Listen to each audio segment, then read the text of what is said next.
भाई शुक्रिया, शुक्रिया भाई, शुक्रिया, शुक्रिया।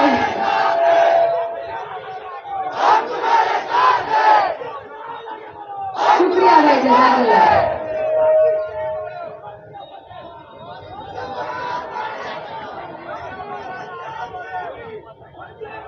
भाई भाई भाई, जज़ाकल्लाह।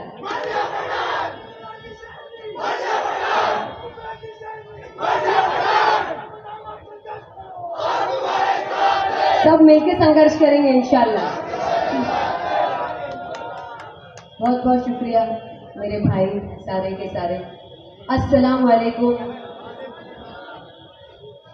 आप सभी का आज की ये सभा में शिरकत करने का बहुत बहुत शुक्रिया करती हूँ सबसे पहले। और अपनी स्पीच ज़्यादा कुछ ना कहकर शुरू करती हूँ कि आप लोगों को सबको पता है हमारे बीच में बहुत जिम्मेदार लोग स्टेज पे बैठे हैं। सारे बुजुर्ग चाचा हैं, हमारे नईम खान अंकल हैं, बाकी के मुमरा कौसा के और हमारे अमृतनगर के, हमारे 32 वार्ड के सारे ही जिम्मेदार लोग यहाँ पर मौजूद हैं। देखिए, मैं आपको सबसे पहले ये बताना चाहती हूँ कि ये इलेक्शन एमएलए इलेक्शन की तरह आप मत देखिए। ये इलेक्शन मुख्यमंत्री का इलेक्शन है। हम 20 तारीख को महाराष्ट्र के मुख्यमंत्री चुनने जा रहे हैं। ये बात ध्यान में रख के आप वोट कीजिए। कल कन्हैया जी आए थे, उन्होंने एक बात कही जो बहुत सही बात है कि जैसे बूंद बूंद से मटका भरता है, वैसे बूंद बूंद से मटका खाली भी हो जाता है। अगर हमने ये सोचा कि एक एमएलए से क्या डिफरेंस हो जाएगा, अगर हम दिमाग का, सोच का, समझ का यूज करके नहीं वोट करते हैं, बल्कि अपना वाला, ये वाला, वो वाला सोच के वोट करते हैं, तो क्या डिफरेंस हो जाएगा? बहुत बड़ा डिफरेंस हो जाएगा। एक मुख्यमंत्री चुनने में एक एक एमएलए काउंट होते हैं और हम महाराष्ट्र का मुख्यमंत्री चुनने जा रहे हैं। आपको पता है ना कि महाराष्ट्र के मुख्यमंत्री कौन है? बताइए कौन है? वही एकनाथ शिंदे जी हैं जो अभी कुछ दिन पहले मुमरा में या कहीं नजदीक में सभा में आए तो बीजेपी का मफलर पहन के आए थे। उनके आसपास के लोग उनको इशारा कर रहे हैं कि मफलर हटाओ, बीजेपी का मफलर हटाओ, तो डर के उनके दोस्तों ने वो मफलर खींच दिया। वही एकनाथ शिंदे जी है। जब रसूलुल्लाह सल्लल्लाहु अलैहि वसल्लम की शान में गुस्ताखी की गई तो वो एकनाथ शिंदे जी पूरी मीडिया के सामने बोल रहे हैं एक फेक बाबा संत को कि आपके बाल को भी धक्का लगने नहीं दूंगा।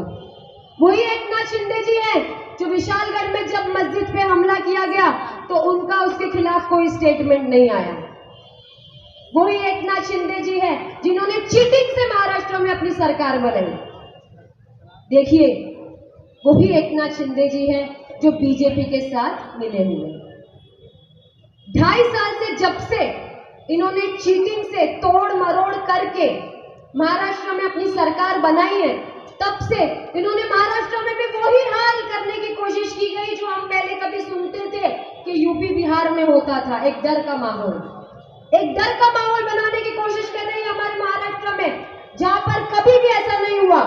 हमारा महाराष्ट्र जो शिव शाहू फूले अंबेडकर, मौलाना अबुल कलाम आजाद की विचारधाराओं पर चलने वाला महाराष्ट्र, जो एकता में यकीन रखता है, जो मिलजुल कर चलने में यकीन रखता है, उस महाराष्ट्र की हवा खराब करने ये 2.5 साल से कोशिश कर रहे हैं। आप लोगों को पता है कि ये कभी नहीं हुआ कि रसूलुल्लाह सल्लल्लाहु अलैहि वसल्लम की शान में गुस्ताखी की गई हो और एक राष्ट्र के सीएम चुप रहे हो। पूरे देश में ऐसा कभी नहीं हुआ, क्योंकि हमारे जो नबी है वो रहमतुल लिल आलमीन है, प्रॉफिट फॉर ऑल। इंडिया के बाहर जो वेस्टर्न कंट्रीज है ना, वहां पर भी लोग भले ही कलमे पे ना हो, दीन पे ना हो, पर वो रसूल अल्लाह की सुन्नतों को फॉलो करते हैं, उनकी हदीसों को मानते हैं। आप जाके देखिए, आप गूगल पे सर्च कीजिए who is the best man in the world, आपको लिख के आएगा प्रॉफिट मोहम्मद। वही मोहम्मद सल्लल्लाहु अलैहि वसल्लम के बारे में गलत बात की गई और हमारे मुख्यमंत्री वो बाबा के साथ, और जो अजित पवार जी घड़ी के जो घड़ी को जो लेकर गए छीन कर, वही अजित पवार जी, वही मुख्यमंत्री जी, वो बाबा से गले मिल रहे हैं, खुशी खुशी गले मिल रहे हैं। तो आप बताइए मुझे कि क्या आपको महाराष्ट्र में ऐसे मुख्यमंत्री चाहिए या इनकी सरकार चाहिए बीजेपी के, जो काटने बांटने लड़ाने में यकीन रखते, चाहिए आपको? देखिए, कभी आज तक आप सब इस देश के रहने वाले, आपके वालिद दादाओं ने इस देश की आजादी के लिए खून दिया है। इस देश में कभी आपने ऐसा सुना कि देश के प्रधानमंत्री या देश के मुख्यमंत्री कभी भी कोई भी धर्म या जात के लोगों के लिए गलत बात कर रहे हो या नीचे जाके बात करो? कभी भी आपने सोचा? कभी भी आपने सुना? नहीं सुना होगा, कभी नहीं सुना होगा आपने, क्योंकि जितने भी ये 10 साल से ये इन्होंने नफरत, खौफ, डर का माहौल बना दिया। इसके पहले हमको कभी ऐसा सुनने के लिए नहीं मिला। प्रधानमंत्री की जबान सुनिए आप, जब इनको वोट पोलराइजेशन कराना होता है तो इनको इनके दोस्त सिखा के भेजते हैं। इनके 2 बेस्ट फ्रेंड्स हैं, वो सिखा के भेजते हैं कि जाओ, हम आपको स्क्रिप्ट बना के दे रहे हैं, जाओ जाके खौफ का माहौल बनाओ, जंग का माहौल बनाओ, वोट पोलराइजेशन के लिए हिंदू मुसलमान को डिवाइड कर दो, डिवाइड एंड रूल का माहौल बनाओ। तो ये कैसी बातें करते हैं? लोकसभा इलेक्शन से पहले इनके बयान सुने आप, ये घुसपैठिए हैं। ये कौन? हम। ये घुसपैठिए हैं, ये ज्यादा बच्चे पैदा करने वाले लोग हैं, इनसे मंगलसूत्र बचाओ, इनसे भैंस बचाओ। ये क्या बात करने वाली है तुम? कोई प्रधानमंत्री पे ऐसी बातें शोभा देती है क्या? प्रधानमंत्री जी को क्या बातें करनी चाहिए कि देश में अनएम्प्लॉयमेंट कितना है, युवाओं को कितनी तकलीफ हो रही है, किसानों की कितनी जान जा रही है, औरतें कितनी अनसेफ है, ये सारे मुद्दों पे बात होना चाहिए ना। देश में कितना बदलाव है, देश में कितने लोग परेशान हैं, इस पे बात ही नहीं करते। कभी आपने सुना नहीं होगा कि इस पे बात हो रही है, वही हिंदू मुसलमान मंदिर मस्जिद ये वो हम बचाने आए हैं। किससे बचा रहे हो? अरे हो क्या रहा है ऐसा हमारे देश में कि आप बचाने आए हो और 10 साल से बचा ही नहीं पा रहे हो? हर बार यही बोलते हो, बटेंगे तो कटेंगे, एक रहेंगे तो सेफ रहेंगे। तो आप 10 साल से क्या कर रहे हो? अगर आपकी देश की जनता सेफ नहीं है तो आप 10 साल से कर क्या रहे हो? अगर आप अभी भी देश की जनता को सेफ नहीं रख पाए हो तो आप 10 साल से क्या कर रहे हो? सिर्फ आपकी आवाम को पागल बनाना। क्योंकि महंगाई का इतना आलम है, महंगाई तो हर धर्म जात के लिए है ना, महंगाई तो हर धर्म जात के लिए, सभी के लिए, चाहे दलित हो, हिंदू हो, मुसलमान हो, पंजाबी हो, क्रिश्चियन हो, तेल तो उतना ही महंगा सबके लिए। रोजगार तो किसी भी युवा को नहीं है, लड़कियां तो कोई भी धर्म जात की सेफ नहीं है। तो फिर आपने अच्छे दिन लाए किसके? 15 लाख रुपए तो किसी को नहीं मिले। किसी को मिले? किसी को मिले 15 लाख रुपए? किसी का पक्का घर बना? तो मोदी जी को ये कहना चाहती हूँ मैं और उनके दोस्तों को कि मुझे लग रहा है सिर्फ अच्छे दिन अडानी जी अंबानी जी के आए हैं, बाकी आम जनता के तो किसी से भी पूछिए आप, किसी के भी अच्छे दिन नहीं आए। प्रधानमंत्री जी को एक मीडिया वाले ने पूछे कि 2002 में जब गुजरात राइट्स हुए थे तो बहुत सारे मुसलमान लोगों की जान गई थी, तो आपको तकलीफ हुई रहेगी। तो मोदी जी की ऑडेसिटी देखिए, मोदी जी की जबान देखिए। मोदी जी कहते हैं गाड़ी के नीचे कुत्ते का बच्चा भी आके मरता है तो दर्द होता है। तो मतलब आपने इंसानों की जिंदगी की कीमत एक कुत्ते के बच्चे से लगा दी, एक इंसान की कीमत आपने कुत्ते के बच्चे से लगा दी। बता दीजिए ऐसे प्रधानमंत्री और ऐसे लोगों को हम कैसे चुन के लाएंगे? कभी ऐसा नहीं हुआ। और रही बात डेवलपमेंट की, देखिए जो भी लोग आए हैं, मैं आपको इस मंच से क्लियर कर देना चाहती हूँ, बहुत लोग आ रहे हैं, घूम रहे हैं दरगाह गली में, शिवाजी नगर में, पूरे मुमरा कोसा में, बोल रहे हैं कि घड़ी अभी भी हमारा चिन्ह है।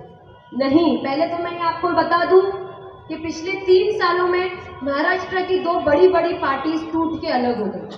तीर कमान आधे लोग बीजेपी में लेके चले गए और जो बच गए उद्धव बाला साहेब ठाकरे और उनके साथ के जो लोग वो मशाल के साथ इंडिया अलायंस में आ गए।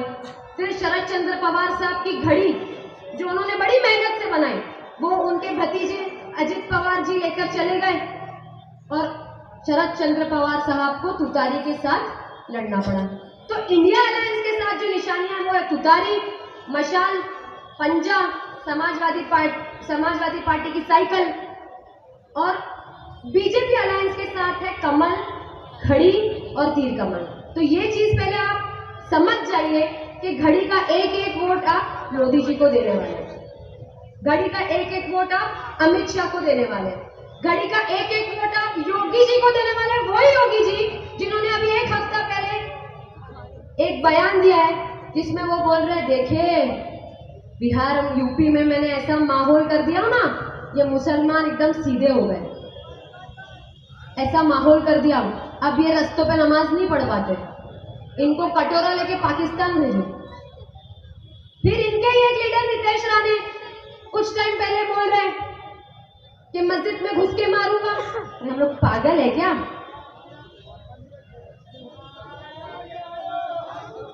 माइक बंद। हेलो भाई, हमारे बीच मुमरा कलवा के अध्यक्ष शमीम खान साहब आ चुके हैं, उनका इस्तेमाल करते हैं। जोरदार तालियां शमीम खान साहब के लिए।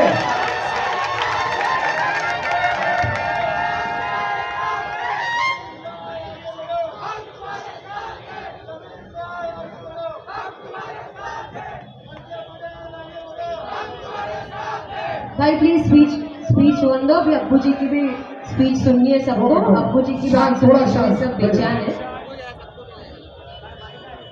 तो नितेश राणे जी बोलते हैं कि मस्जिद में घुस के मारेंगे। अरे इनको बता दो कि हम लोग पागल है क्या? आप आएंगे, मारेंगे और हमारे लोग मार खा के लेंगे, खा के लेंगे।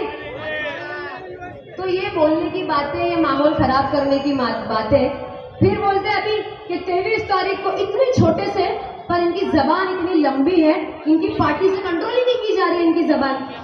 फिर बोलते हैं अभी कि 23 तारीख को हमारी सरकार आएगी, 24 तारीख को हम मस्जिद के सारे स्पीकर्स निकाल देंगे। देखिए मैं ये बोल रही हूँ, इसलिए यकीन मत मानिए, ये आप जाइए और अपने फोन का इस्तेमाल कीजिए और खुद देखिए कि मैं सच बोल रही हूँ कि गलत बोल रही हूँ। और ये सारी बातें जब इनके अलायंस के लोग करते हैं, तो जो घड़ी के साथ एमएलए के लिए लड़ने आ रहे हैं, वो क्यों नहीं उनका निषेध करते? वो आ रहे हैं यहाँ पर यही बोलने कि मैं अपना वाला हूं, मैं विकास करने आया हूं। तो आप अपने वाले हैं, तो जब कलवा में राज ठाकरे जी लोकसभा इलेक्शन के टाइम में मुमरा कौसा के लोगों को आतंकवादी, बांग्लादेशी, पाकिस्तानी बोल रहे थे, तो आपने वो स्टेज क्यों नहीं छोड़ा? आप और आपके साथ जो भी लोग गए घड़ी में, वो स्टेज सजा के क्यों बैठे थे? आपको दर्द नहीं हुआ मुमरा कौसा के लोगों के लिए?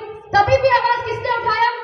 एमएलए डॉक्टर जितेंद्र अवार्ड ने, मेरे वालिद अशरफ शानू पठान ने, हमारी टीम ने उठाई, जो हमेशा ही आपको आवाज उठाते हुए, केस खाते हुए, लड़ते हुए, यही लोग आपको दिखेंगे। प्लीज स्पीच का लिंक उठता है प्लीज। और दूसरी बात, विकास। अभी आप मुझे एक बात बताइए, यहां से लेकर एंड तक कम से कम 2,000 लोग बैठे होंगे, 2-3 हजार लोग, ये विकास नहीं है? बताइए मुझे, जो दरगाह गली जिसमें चलने के लिए नहीं होता था, वो दरगाह गली में आज अल्हम्दुलिल्लाह यहां से लेकर एंड तक के लोग आसानी से बैठ पा रहे, क्या ये विकास नहीं है? अरे भाई, है तो हाथ तो उठाओ, अगर है तो हाथ उठाओ। देखो आप लोग दरगाह गली के रहने वाले हैं ना, आसपास के दरगाह गली और उसके आसपास के लोग रहने वाले हैं। क्या हाल रहता था दरगाह गली का? और आप मुझे सही बताइए कि 2009 के मुमरा में और 2024 के मुमरा में फर्क है कि नहीं है? हाथ उठा के बताइए, फर्क है कि नहीं है? तो बदलाव तो हुआ है। 1-2 मिनट, हमारे बीच अभी एक्स कॉर्पोरेटर फरजाना शाकिर शेख आए हैं, उनका इस्तेमाल करते हैं। मैडम आ जाए, एक जोरदार तालियां फरजाना शाकिर शेख।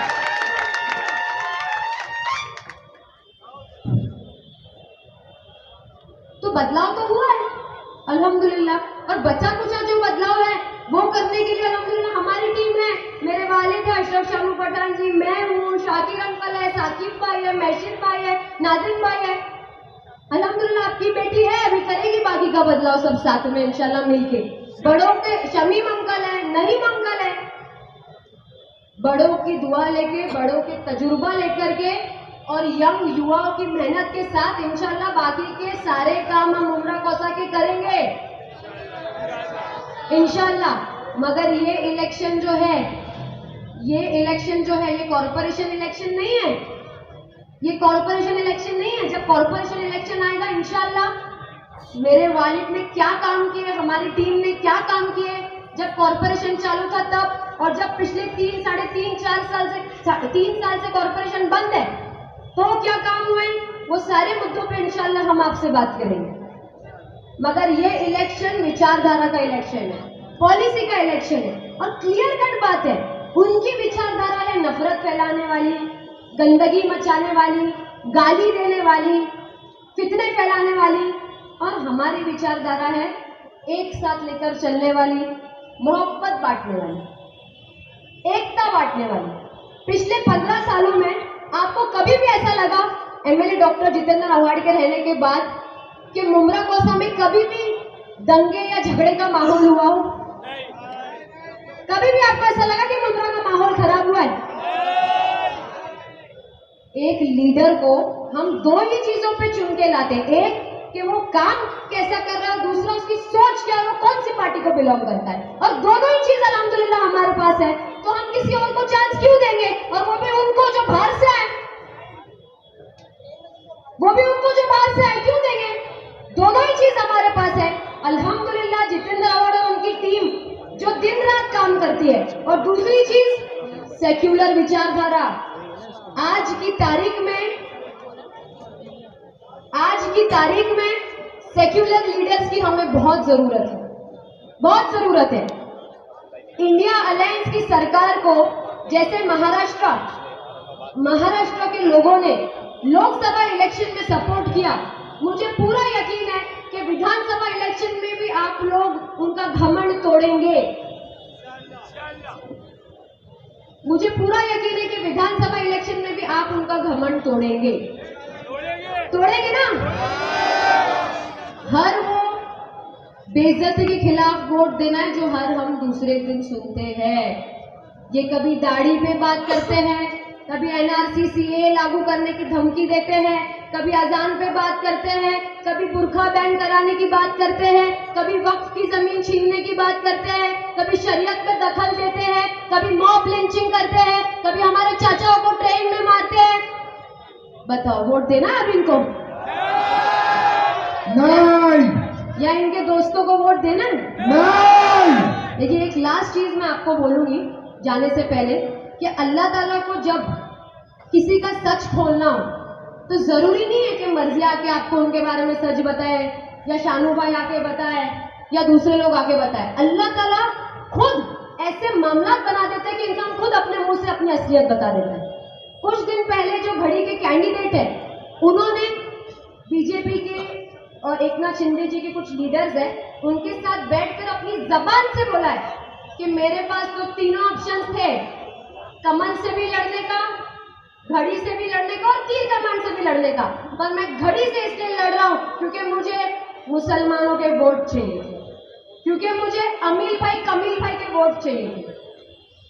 आप जाइए और आप ये चीज मेरे प्रोफाइल पे जाके देखिए, हमने डाला है ये चीज, और फिर डिसाइड कीजिए कि अभी जो आपके बारे में मजाक उड़ा रहे हैं, क्या आपको उनको वोट देके मुमरा कौसा का मजाक बनाना है?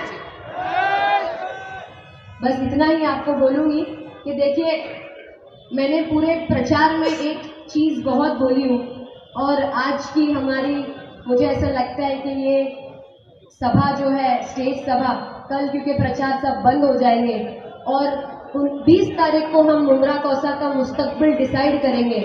जालिम के खिलाफ इंशाल्लाह इतिहास लिखा जाएगा, और वो इतिहास में मुमरा कौसा का नाम आएगा।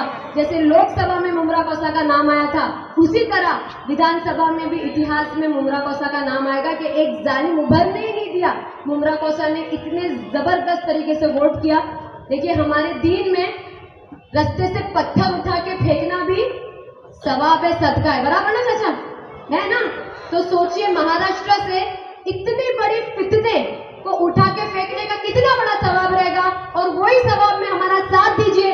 20 तारीख को ये फिरका परस्त पार्टी को महाराष्ट्र से उठा के फेंक दीजिए और इंडिया अलायंस की सरकार को चुनने में हमारी मदद कीजिए।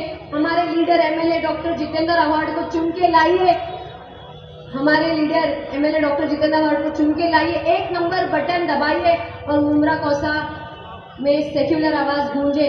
बस यही दुआ करती हूँ। अल्लाह हाफिज। एक जोरदार तालियां।